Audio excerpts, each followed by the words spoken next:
Hello दोस्तों, welcome to Civil Age Education. I hope आपकी preparation अच्छी चल रही होगी। अगर आप नए हैं, हमारे चैनल पे हैं, आपने पहले हमारा जो कंटेंट है वो नहीं देखा है, तो मैं आपको बता दूं कि जो सिविल एज एजुकेशन है वो आप लोगों के लिए, वो बच्चे जो बहुत टाइम से प्रिपरेशन कर रहे हैं लेकिन कुछ कारणवश उनका सिलेक्शन नहीं हो पाता है, उनकी प्रैक्टिस अच्छी नहीं होती है, या वो मल्टीपल क्वेश्चंस उन्होंने सॉल्व नहीं किए हैं, या कुछ कॉन्सेप्ट्स की दिक्कत है, कुछ टॉपिक्स ऐसे होते हैं जिनके कॉन्सेप्ट समझ नहीं आते। तो ऐसे बच्चे जो बहुत टाइम से प्रिपरेशन कर रहे हैं, या जो नए भी बच्चे हैं जिनको प्रैक्टिस करनी है, उन सारे बच्चों की हेल्प करता है। एक तरीके से हम यहाँ अपने प्लेटफॉर्म पे क्वेश्चंस प्रोवाइड करते हैं, टॉपिक्स डिस्कस करते हैं जो आपके एग्ज़ाम्स में, मोस्टली आपके एग्ज़ाम्स में वो आते हैं। ठीक है, हम अपने चैनल पे अभी इस टाइम सफल सीरीज़ करा रहे हैं। इससे पहले हमारा यूकेपीएससी पॉलिटेक्निक लेक्चर का एग्ज़ाम था, तो उसके लिए हमने काफ़ी बच्चों को हेल्प की, काफ़ी क्वेश्चन सॉल्व कराए, but due to some reasons वो पेपर आपका पोस्टपोन हो गया है। सो नाउ अभी आपके बहुत सारे एग्ज़ाम्स हैं जो अपकमिंग है, लाइक यूपीपीएससी एई है, और आपका भी बीपीएससी का एई का एग्ज़ाम हो रहा है। तो ये सारे एग्ज़ाम्स ऐसे हैं जिनमें सिमिलर, कहीं ना कहीं जो सिलेबस रहता है वो सिमिलर होता है। तो हमारा जो सीरीज़ है वो आपको बहुत हेल्पफुल करेगा। अभी हम अपनी सीरीज़ में जो भी क्वेश्चंस करा चुके हैं, 2 सब्जेक्ट हमने कंप्लीट कराए हैं, सॉइल मैकेनिक्स और आरसीसी। वो सारे ही क्वेश्चंस आपके लिए बहुत हेल्पफुल हैं। मैंने क्वेश्चंस के थ्रू कॉन्सेप्ट्स को समझाने की कोशिश की है। तो आई होप आप देखिएगा, चैनल पर जाइएगा और देखिएगा, आपको बहुत अच्छे से समझ में आएगा और बहुत हेल्पफुल होगा। ठीक है, आज हम क्या कर रहे हैं कि क्योंकि हमारा यूपीपीएससी एई का मेंस का एग्ज़ाम होने वाला है, हमें पता है सितंबर में उसका एग्ज़ाम है। आपका और जो प्री एग्ज़ाम है वो क्वालिफाई हो गया है, उसके कुछ कुछ I think within a week उसका रिज़ल्ट भी आ जाएगा। जो भी बच्चे हैं जिनका क्वालिफाई, आपको लग रहा है कि क्वालिफाई हो जाएगा, या बॉर्डर लाइन पे भी जिनके मार्क्स हैं, ठीक है, तो वो सब तैयारी शुरू कर दीजिए, क्योंकि अब टाइम आपके पास बहुत कम है। और आप वेट मत करिए कि रिज़ल्ट आएगा तब हम पढ़ेंगे, देखेंगे। आपको अगर लग रहा है कि बाउंड्री पे भी आपके मार्क्स हैं, तो आप अपनी प्रिपरेशन स्टार्ट कर दीजिए। ठीक है, तो आज हम लोग देख लेते हैं कि इसका सिलेबस क्या है। ठीक है, क्योंकि किसी भी चीज़ में आप जाने से पहले उसका आपको पूरी तरीके से नॉलेज होना चाहिए। ठीक है, तो आप मेंस का एग्ज़ाम देने जा रहे हो, तो आप एक बार थॉरली सिलेबस को देख लोगे, तो जब आप पढ़ोगे तो आपको बहुत हेल्पफुल होगा।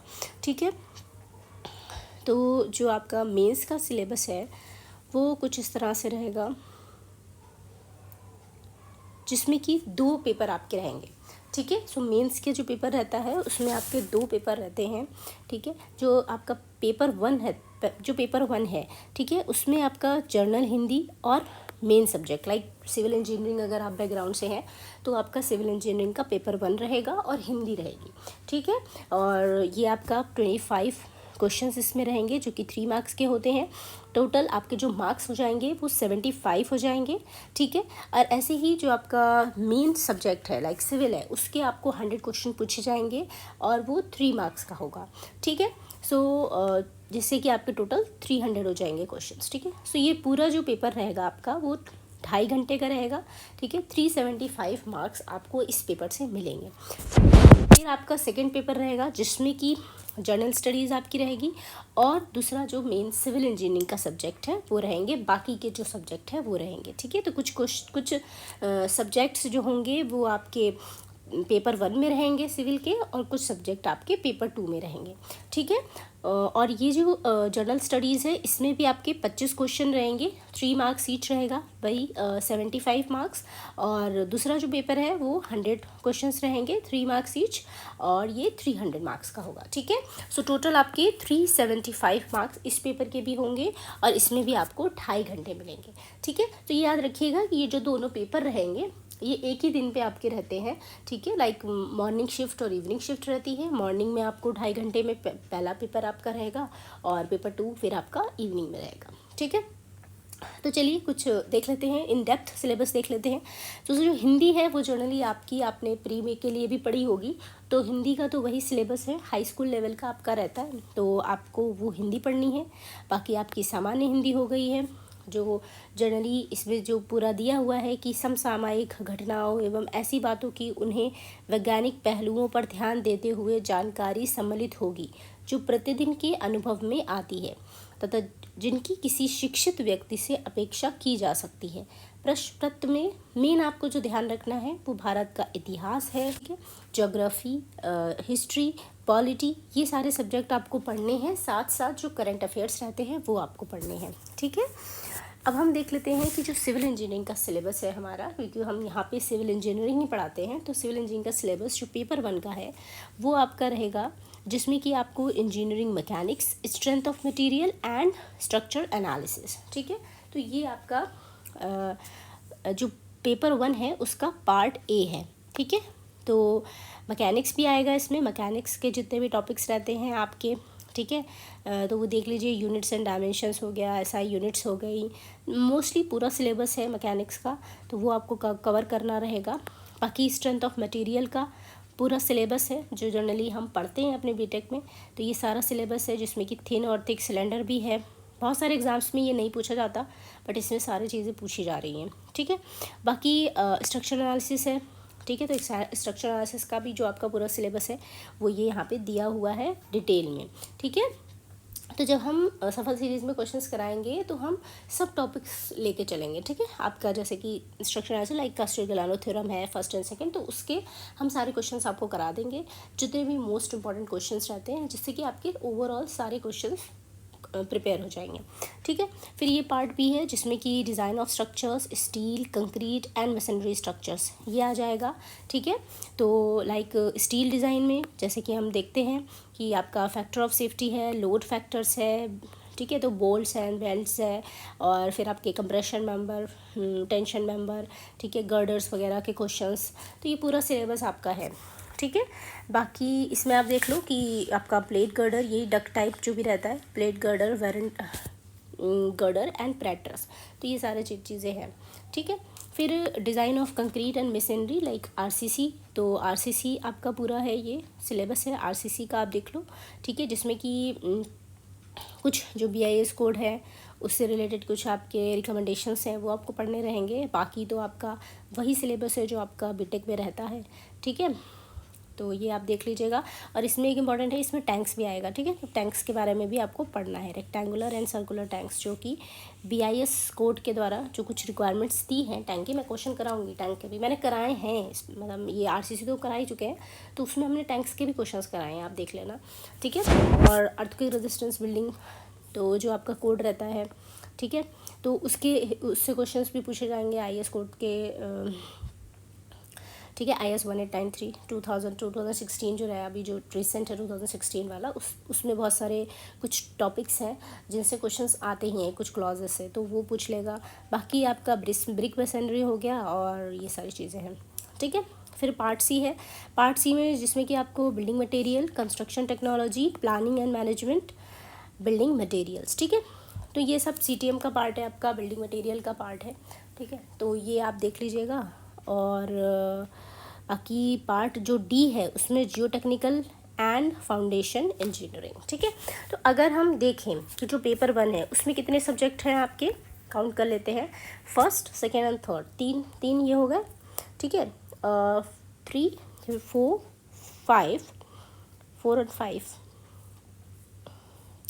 6 7, बिकॉज प्लानिंग एंड मैनेजमेंट तो वही चीज़ हो गई है, 7 हो गए ये टॉपिक्स आपके, और 8, तो 8 टॉपिक्स आपके पेपर 1 में रहेंगे। मेजर मैंने कर लिए, अगर आप सब डिवीजन में करोगे तो और बढ़ जाएंगे, बट मेजरली 8 आपके टॉपिक्स हैं जो आपको कवर करने हैं, 8 सब्जेक्ट कवर करने हैं पेपर 1 के लिए, ठीक है। पेपर 2 के लिए आपका fluid mechanics, open channel flow, hydraulic machine and hydro power engineering, means जो फ्लूइड मैकेनिक्स आप बीटेक में पढ़ते हो, जिसमें कि FM, ओपन चैनल और हाइड्रोलिक मशीन, ये सारी चीज़ें ही कवर करके आ रही हैं, ठीक है। तो ये सारा सिलेबस है आपका, आप देख लो कि फ्लूइड मैकेनिक्स में आपका जितने भी काइनेमेटिक्स हो, आपकी काइनेटिक्स होती है, स्टैटिक्स होती है, डायनामिक्स होती है, ठीक है। तो ये फ्लूइड के सारे हो गए। बाकी dimension analysis, laminar flow, boundary layer, बहुत इंपॉर्टेंट है ये बाउंड्री लेयर, इससे क्वेश्चन काफ़ी आते हैं थिकनेस वगैरह के। Open channel flow most important, इससे क्वेश्चन ज़रूर आता है सारे एग्ज़ाम्स में। और एक हाइड्रोलिक मशीन, इसमें ज़्यादा आप अगर ना पढ़ पाओ तो पम्प्स एंड टरबाइंस से कुछ क्वेश्चंस होते हैं जो जनरली हर एग्ज़ाम में पूछे जाते हैं। तो ये कुछ टॉपिक्स हैं, ठीक है। बाकी पार्ट भी आपका hydrology and water resource engineering, जिसमें कि आप मान लो कि हाइड्रोलॉजी और इरिगेशन जो आप बीटेक में पढ़ते हैं, इरिगेशन तो वो है लाइक कैनाल्स हो गए, डाइवर्जन, हेडवर्क, रिवर ट्रेनिंग, ठीक है। ये सारी चीज़ें हम लोग पढ़ते हैं इरिगेशन में। और ये आपका ग्राउंड वाटर फ्लो हो गया। सो ये हो गया। बाकी आपका पार्ट सी है जिसमें कि ट्रांसपोर्टेशन इंजीनियरिंग है, जिसमें कि हाईवे है और रेलवे है और एयरपोर्ट है। सो हाईवे तो हम पूरा ही पढ़ते हैं, ठीक है। हाईवे लाइक आपका अलाइनमेंट हो गया, ठीक है। ज्योमेट्रिक डिज़ाइन बहुत इंपॉर्टेंट होती है, क्वेश्चन इससे बहुत आते हैं ज्योमेट्रिक डिज़ाइन से, ठीक है। बाकी पेमेंट आपको पता होना चाहिए, फ्लेक्सिबल और रिजिड पेमेंट्स, ठीक है। WBM, बिटुमिनस, ये सारी चीज़ें। बाकी ट्रैफिक सर्वे इज़ इम्पॉर्टेंट। ये मतलब क्वेश्चंस के पॉइंट ऑफ व्यू से, अगर हम पेपर पॉइंट ऑफ व्यू से देखें तो यहाँ से क्वेश्चंस काफ़ी पूछ लिए जाते हैं आपसे। ट्रैफिक कैपेसिटी के क्वेश्चंस पूछ लिए जाते हैं, ट्रैफिक फ्लो के क्वेश्चंस पूछ लिए जाते हैं, ठीक है। रेलवे इंजीनियरिंग हो गई तो रेलवे इंजीनियरिंग में आपके मोस्टली बैलास्ट से क्वेश्चन आ जाता है, स्लीपर डेंसिटी वगैरह पता होनी चाहिए आपको, ठीक है। तो ये कुछ चीज़ें हैं मतलब जो आपको सिलेबस देख के पता होना चाहिए कि यहाँ से तो क्वेश्चन आएगा ही आएगा, ठीक है। और बाकी एयरपोर्ट में आपको ज़्यादा कुछ नहीं पढ़ना, एक जनरल ओवरव्यू ले लेना है एयरपोर्ट का, ठीक है, बेसिक चीज़ें। और बाकी बहुत बेसिक क्वेश्चंस एयरपोर्ट से भी बनते हैं, वो हम करा देंगे आपको, ठीक है। बाकी इन्वायरमेंटल इंजीनियरिंग, तो इन्वायरमेंटल इंजीनियरिंग में water supply, water collection and treatment, waste water treatment, solid waste and environment pollution, ये जनरली पूरा सिलेबस है जो बीटेक में रहता है हमारा, ठीक है। जिसमें एयर पोल्यूशन, नॉइस पोल्यूशन, ये सारी चीज़ें रहती हैं, वो पूरा सिलेबस है आपका, ठीक है। डिमांड से काफ़ी क्वेश्चंस रहते हैं इन्वायरमेंटल इंजीनियरिंग में, तो वो तो आपका मोस्ट इम्पोर्टेंट सब्जेक्ट है। बाकी BOD वगैरह, ठीक है। तो ये पूरा सिलेबस आपका हो गया है। बाकी आपका पार्ट ई बचा जिसमें कि सर्वे एंड इंजीनियरिंग जियोलॉजी है, लाइक सर्वेइंग, जो सर्वेइंग का पार्ट रहता है हमारा। और इंजीनियरिंग जियोलॉजी में basic concepts of engineering geology and its application in projects such as dams, bridges and tunnel, ठीक है। तो ये टॉपिक जनरली आप लोग नहीं पढ़ते हो, तो ये इसके क्वेश्चन हम अलग से आपको करा देंगे, ठीक है। अगर आपको कुछ कॉन्सेप्ट समझाना होगा तो कॉन्सेप्ट भी समझा देंगे, ठीक। तो पेपर 2 में देख लेते हैं कितने आपके टॉपिक्स बन रहे हैं। तो पेपर 2 के लिए अगर हम इसको एक ही माने तो लाइक 1 पूरा ही है ये, ठीक है। आप इसको 3 भी मान सकते हो, बट हम पूरा ही मानेंगे क्योंकि FM में, फ्लूइड मैकेनिक्स में सारी चीज़ें ही आती है, ठीक है। तो ये आपका एक हो गया, 2, 3, और अगर हम इंडिविजुअली जोड़ लें तो 4, 5, 6 और 7, 8, ठीक है। तो 8 भी इसमें भी हैं ओवरऑल, ठीक है। 8 इसमें है और 8 इसमें, तो 16 आपके टॉपिक्स हो गए जो कि आपको कवर करने हैं, ठीक है। सो आई होप आपको ये सारी चीज़ें समझ में आई होंगी, पूरा सिलेबस आपको समझ में आया होगा अपना। तो ठीक है, आपने अगर तैयारी शुरू कर दी है अच्छी बात है, नहीं करी है तो प्लीज़ आप अपनी तैयारी शुरू कर दें, ज़्यादा टाइम है नहीं आपके एग्ज़ाम में, ठीक है। बाकी हम लोग अब नया सब्जेक्ट लेके आएंगे, 2 सब्जेक्ट आपके हो गए हैं, अगर आपने वो नहीं देखे तो प्लीज़ जाके देखिए, पूरी आपको अवेलेबल है सारी चीज़ें, उसको देखिए। अगर आपको अच्छा लगे हमारा कंटेंट तो उसको प्लीज़ लाइक भी कीजिएगा और शेयर भी कीजिएगा कि ताकि ज़्यादा से ज़्यादा बच्चों को हेल्प हो सके। और बाकी हम नया एक सब्जेक्ट लेके आएंगे जिसमें कि आपको सारे क्वेश्चंस जैसे हम करा रहे थे, मोस्ट इम्पॉर्टेंट क्वेश्चंस हर टॉपिक के आपको कराए जाएंगे और उसको कॉन्सेप्ट के थ्रू कराया जाएगा, ठीक है। तो क्वेश्चंस के थ्रू कॉन्सेप्ट आपका रहेगा जिससे कि आपको बहुत अच्छे से समझ में आ जाएगा और आपका पूरा एक सब्जेक्ट रिवाइज हो जाएगा, ठीक है।